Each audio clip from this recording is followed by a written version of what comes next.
Vous avez peut-être déjà entendu parler de flore intestinale ou de microbiote sans vraiment comprendre ce que c'était. Vous n'imaginez même pas la richesse, le trésor que vous avez dans le ventre. Je vais vous expliquer tout ça et vous verrez, vous n'en reviendrez pas.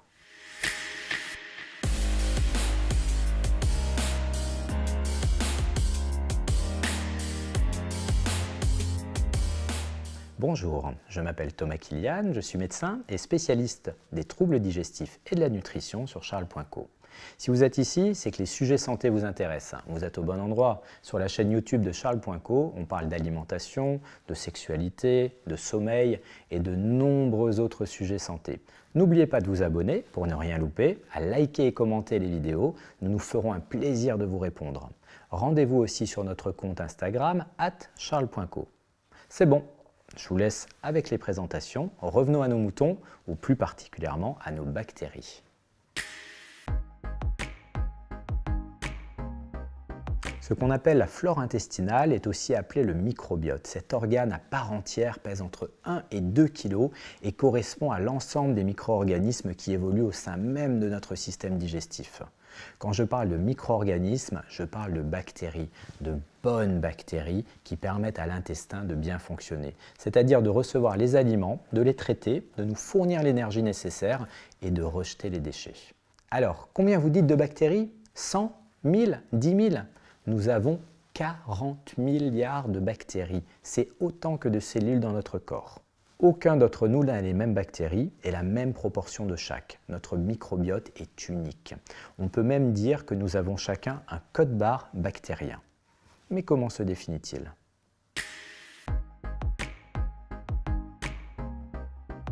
Une partie de la qualité de notre microbiote dépend en partie de la mère et du mode d'accouchement. On sait que le passage par voie basse favorise un meilleur microbiote car c'est à ce moment-là que le nouveau-né absorbe de nombreuses bactéries présentes au niveau du vagin de sa maman. A contrario, il semblerait que l'accouchement par césarienne mène à un microbiote plus pauvre.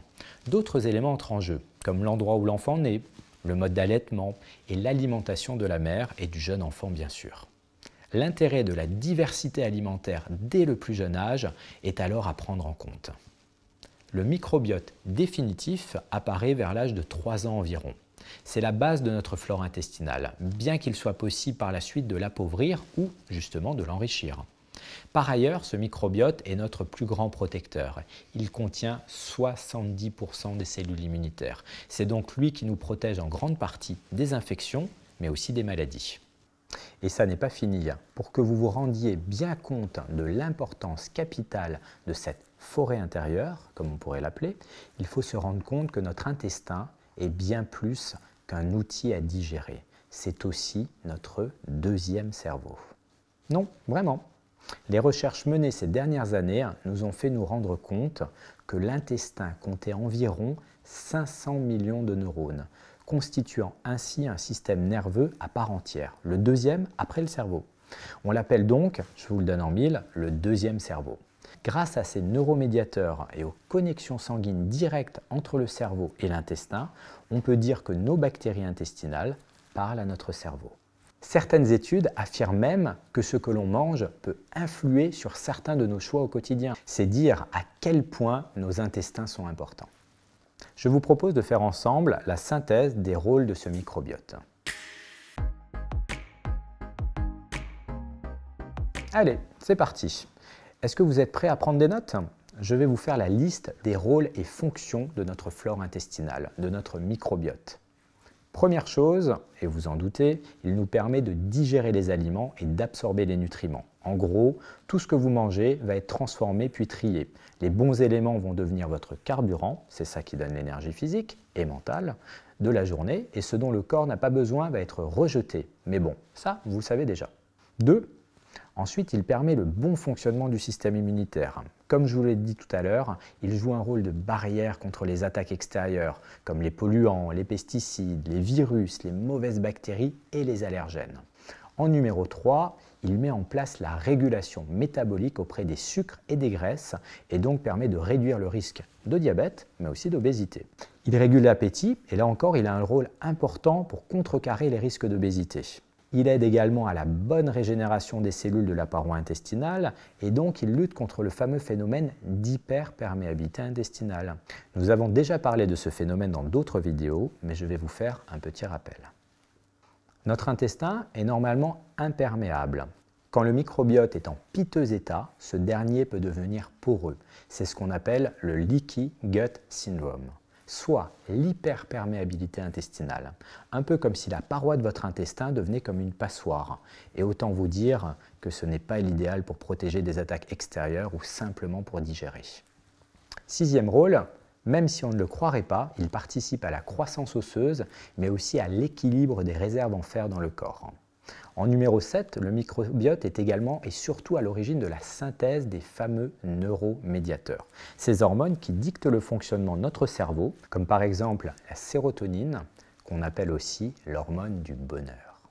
Et c'est aussi pour cela que l'on parle de deuxième cerveau. Et cette liste n'est bien sûr pas exhaustive. Nous pensons que le microbiote a encore d'autres rôles, mais qu'il ne nous a pas encore livré tous ses secrets. Quoi qu'il advienne, à ce jour, nous sommes sûrs de cette dizaine de rôles que le microbiote assure dans notre corps. Imaginez donc les conséquences désastreuses si l'on ne prend pas soin de lui. Là, vous me dites « Ok, mais comment on fait pour en prendre soin ?»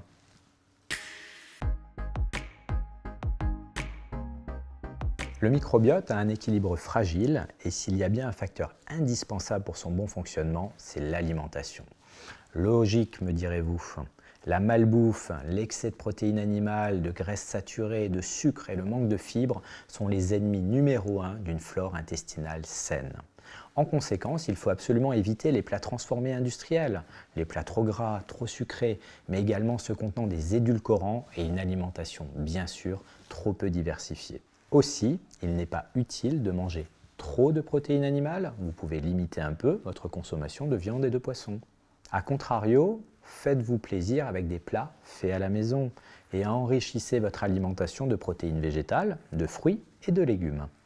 Oubliez tout de suite l'idée que cela correspond à une alimentation onéreuse, qui prend beaucoup de temps ou qui est fade. C'est tout l'inverse. Mais nous en parlerons une autre fois. Deuxième ennemi du microbiote, le stress. Et c'est d'ailleurs l'ennemi numéro 1 de votre santé en général.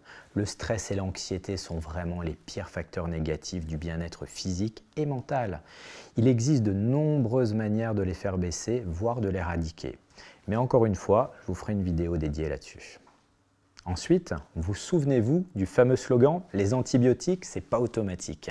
Oui, les antibiotiques et certains médicaments sont très mauvais pour le microbiote. D'ailleurs, antibiotiques, microbiote. Vous avez compris? Ils ne sont pas vraiment amis. Suivez les conseils de votre médecin, ne prenez pas trop d'antibiotiques et limitez les médicaments à ceux qui sont indispensables. Bien sûr, ce qu'on appelle la famille des toxiques est elle aussi très mauvaise pour le microbiote.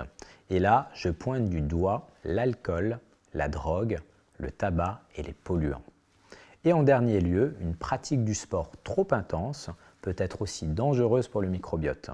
Mais cela concerne plutôt les athlètes de haut niveau et cela peut être contrebalancé avec une hygiène de vie irréprochable et une prise de probiotiques. En plus des erreurs à éviter, il y a certains autres éléments qui peuvent influencer négativement le microbiote. Je vous les donne pour votre information, mais vous ne pourrez pas y faire grand-chose. C'est l'âge, la ménopause et la grossesse.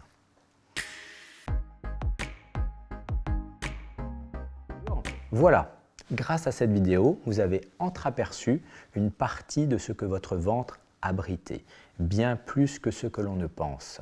Le microbiote intestinal est la base d'une bonne santé globale, que ce soit physique ou mentale. C'est aussi sur le maintien et l'enrichissement de cet équilibre que nous avons basé notre approche de soins chez Charles.co, pour traiter le fond plutôt que les symptômes uniquement. Quoi qu'il advienne, je vous remercie vivement de m'avoir écouté. J'espère que vous avez beaucoup appris. Si cela vous a plu, n'hésitez pas à liker la vidéo, à poser vos questions en commentaire et à vous abonner pour suivre toutes celles qui arrivent. Je vous dis à très vite et en attendant, prenez soin de vous.